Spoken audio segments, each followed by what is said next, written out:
Salam, hər birinizi xoş gördük, dəyərli tələbələr. Mən Rüfət Əhmədov, Kompas Ev Təlim Tədris Mərkəzinin məntiq müəllimi. Bugün biz vergi, yüksəliş müsabiqəsi və dövlət qulluğuna düşən sual tiplərindən biri ilə tanış olacağıq. Bu sual tiplərindən tələbələrin də çətinlik çəkdiyi rəqəmsal məntiq sualına baxaraq gəlin. Sual 2024-cü ilin Dövlət İmtahan Mərkəzinin test toplusundan götürülmüş suallardandır və bu sual tipləri son zamanlar qəbul imtahanlarında istifadə olunur və tələbələr buna çox vaxt itirirlər. Tələbələrin çoxunun çətinlik çəkdiyi suallardan olduğuna görə bu mövzuların həllinə üstünlük görürsünüz. Demək, sual belədir ki, 2023-cü ilin yanvar-may aylarına görə təşkilatlardan büdcəyə daxil olmalar. Yəni 2023-cü ilin yanvar-may aylarında büdcə və qeyri-büdcə təşkilatlarından dövlət büdcəsinə daxil olmalar olub ki, dövlət sosial müdafiə və işsizlikdən sığorta, icbari tibbi sığorta üzrə daxil olmaların göstəriciləri var ki, 2022-ci illə müqayisəsi də verilib. 2023-cü ildə icbari tibbi sığorta üzrə 370 milyon büdcəyə ümumi daxil olma olubsa, bunun 2022-ci ilə nəzərən 17,9% artım deməkdir. Həmçinin Dövlət Sosial Müdafiə Fondundan 2,1 milyard, yəni 2 milyard 100 milyon büdcəyə daxil olma olubsa, bu əvvəlki ilin müvafiq dövrü ilə göstəricidə 13,9% əlavə daxil olma deməkdir.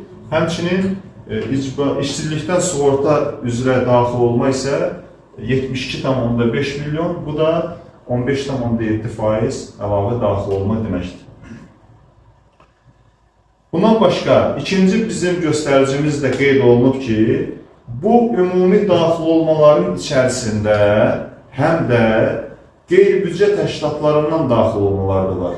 Qeyri-büdcə təşkilatlarından daxil olmalar 2023-cü il üzrə Dövlət Sosial Müdafiə Fondundan 1 milyard 300 milyon, yəni bu da 2022-ci illə nəzərən 15,2% çoxdur.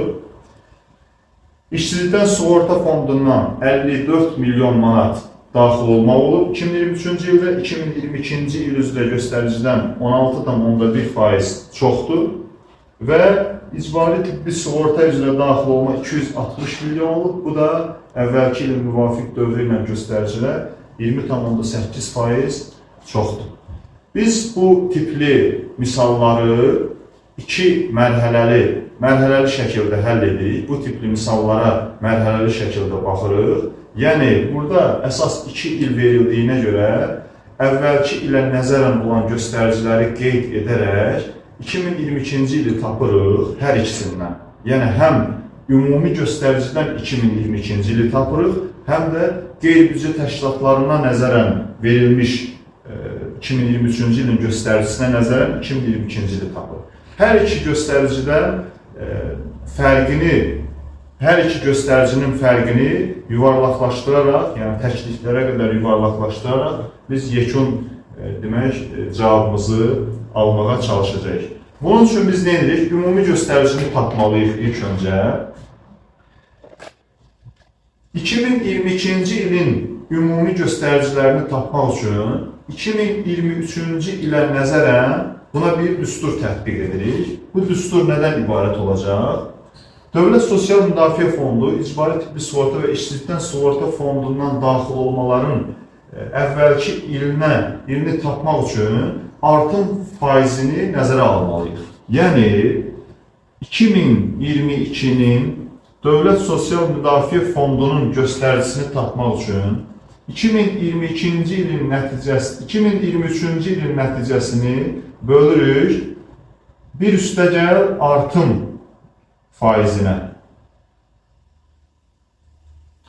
Dövlət Sosial Müdafiə Fondundan 2023-cü ilin daxil olmaları 2 milyard 100 milyon və onun artım faizi ilə, yəni bir üstəgəl 13,9%, 113,9% göstəriciyə bölürük və bunun da təqribi cavabı olacaq 1 milyard 845 1 milyard 845 milyon manat. İkinci, işsizlikdən sığorta fondu üzrə 2023-cü ilə nəzərən hesablamamızı davam etdirək. İşsizlikdən sığorta fondu üzrə 72,5 milyon bölünsün. Yenə də bir üstəgəl artım faizi, bir üstəgəl 15,7%, yəni 115,7% göstərici. Bu da 62,7 milyon manat təşkil edəcək. İcbari tibbi sığorta üzrə göstərici 2023-cü ildə 370 milyon manatdır və bunun da bölgüsünü tapsaq, bir üstəgəl demək 100% üzərindən 17,9% artımla 117,9% artımla 314 milyon manat təşkil edəcək. Və biz bunu toplayırıq, 2022-ci ilin göstəricisini tapmalıyıq. 2022-ci ilin ümumi müvafiq dövrü ilə göstəricisini tapmalıyıq ki, görək 2022-ci ildə büdcə və qeyri-büdcə təşkilatlarından dövlət büdcəsinə nə qədər daxil olmalar oldu. Dövlət Sosial Müdafiə Fondundan, icbari tibbi sığortadan və işsizlikdən sığortadan.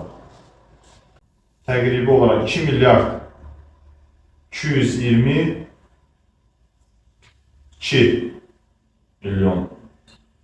2 milyard 222 milyon manat. Demək, biz bunu artıq 2022-ci il üzrə tapdıq və keçirik ikinci mərhələyə. İkinci mərhələdə biz qeyri-büdcə təşkilatları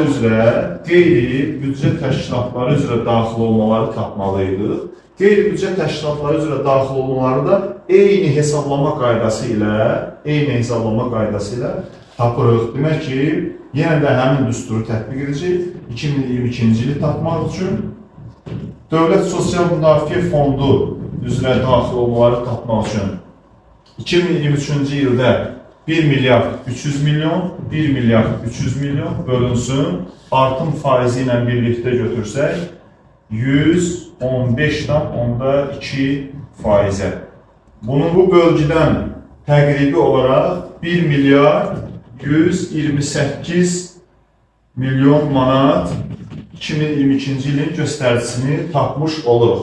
İşsizlikdən sığorta üzrə göstəricini götürsək, işsizlikdən sığorta üzrə 54 milyon ümumi daxil olma olub, 54 milyon və bunun eyni düsturda tətbiq edərək artım faizi ilə götürsək 116,1% ilə götürürük. Bunun da təqribi qiyməti 46,5 milyon manat təşkil edəcək. İcbari tibbi sığorta üzrə göstəricinin də hesablasaq, icbari tibbi sığorta üzrə göstəricimiz 260 milyon manatdır 2023-cü ildə və onu da bölürük artım faizi ilə birlikdə 120,8%. Alacağımız təqribi qiymət olacaq 215 milyon manat.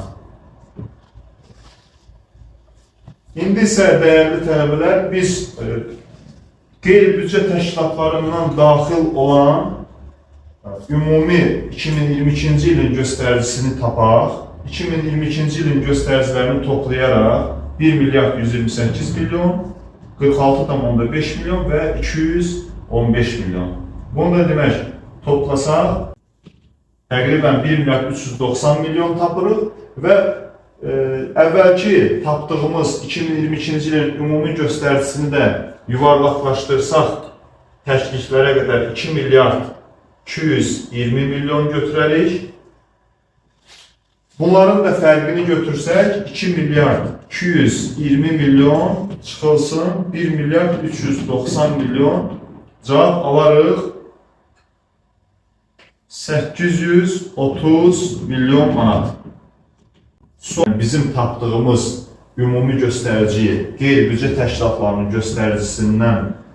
göstəricisinə nəzərən büdcə təşkilatlarını tapmış olduq. Ümumi göstəricimiz 2 milyard 220 milyon, qeyri-büdcə təşkilatlarından daxil olmalar isə 1 milyar 390 milyon və burada da büdcə təşkilatlarından daxil olma 830 təqribən, yəni bunu yuvarlaqlaşdıraq 830 milyon manat təşkil edəcək. Sağ olun.